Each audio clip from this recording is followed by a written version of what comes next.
ಈ ದೇಶದ ಪ್ರಧಾನಿಯ ಫೋಟೋವನ್ನು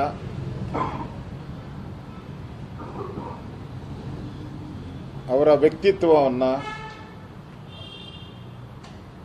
ಅವಹೇಳನ ಮಾಡುವಂಥ ಪೋಸ್ಟನ್ನು ಕಾಂಗ್ರೆಸ್ ಅವರು ಮಾಡಿರುವಂಥದ್ದು ಒಂದು ಅಪರಾಧ. ಅದು ಈ ದೇಶದ ಪ್ರಧಾನಿಯವರು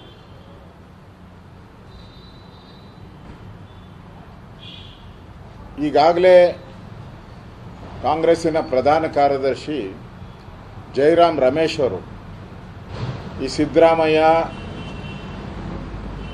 ನಿದ್ದೆರಾಮಯ್ಯ, ಅವನ್ಯಾರೋ ಪುಂಗಿದಾಸ,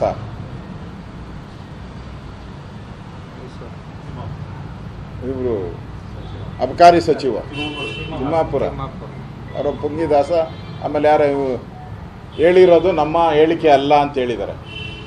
ಇದರಲ್ಲೇ ಅವ್ರಿಗೆ ಅವಮಾನ ಆಗಬೇಕಾಯಿತು. ಕಾಂಗ್ರೆಸ್ ಸಿದ್ದರಾಮಯ್ಯನವ್ರಿಗೆ ಮಾನ ಮರ್ಯಾದೆ ಇದ್ದರೆ ಅವ್ರಿಗೆ ಇದೊಂದು ಅವಮಾನ. ಅವ್ರಿಗೆ ಸ್ಪಷ್ಟವಾಗಿ ಹೇಳಿದ್ದಾರೆ ಜಯರಾಮ್ ಅವರ ನಮಗೂ ಅದಕ್ಕೂ ಸಂಬಂಧ ಇಲ್ಲ ಅಂತ ಹೇಳಿದ್ದಾರೆ.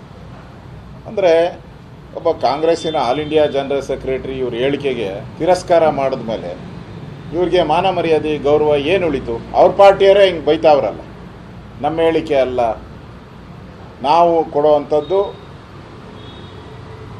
ಮಲ್ಲಿಕಾರ್ಜುನ ಖರ್ಗೆ ಅವರು, ರಾಹುಲ್ ಗಾಂಧಿಯವರು ಕೊಡುವಂಥ ಹೇಳಿಕೆನೇ ಕನ್ಫರ್ಮ್, ಉಳಿದವರು ಯಾರೇ ಕೊಟ್ಟರು ಅದೆಲ್ಲ ಬೋಗಸ್ ಅಂತ ಹೇಳಿದ್ದಾರೆ, ನಮ್ಮದಲ್ಲ ಹೇಳಿಕೆ ಅಂತ. ಅಂದರೆ ಸಿದ್ದರಾಮಯ್ಯ ಯಾವ ಪಾರ್ಟಿಯಲ್ಲಿದ್ದಾರೆ? ಜನತಾದಳದಲ್ಲಿದ್ದಾರೆ, ಸಂಸ್ಥಾ ಕಾಂಗ್ರೆಸ್ಸಲ್ಲಿದ್ದಾರೆ. ಯಾವ ಪಾರ್ಟಿ ಸಿದ್ದರಾಮಯ್ಯ?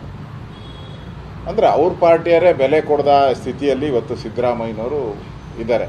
ಇನ್ನು ಮೋದಿಯವರ ಬಗ್ಗೆ ಟೀಕೆ ಮಾಡುವಂಥ, ಮೋದಿಯವರ ಚಿತ್ರವನ್ನು ಅವಹೇಳನಕಾರಿಯಾಗಿ ಬಿಂಬಿಸ್ತಕ್ಕಂಥದ್ದು ಇಂಥ ಕಷ್ಟದ ಸಂದರ್ಭದಲ್ಲಿ ಇದೊಂದು ಅಪರಾಧ ಅಂತ ನಾನು ಹೇಳೋಕ್ಕೆ ಇಷ್ಟಪಡ್ತೀನಿ.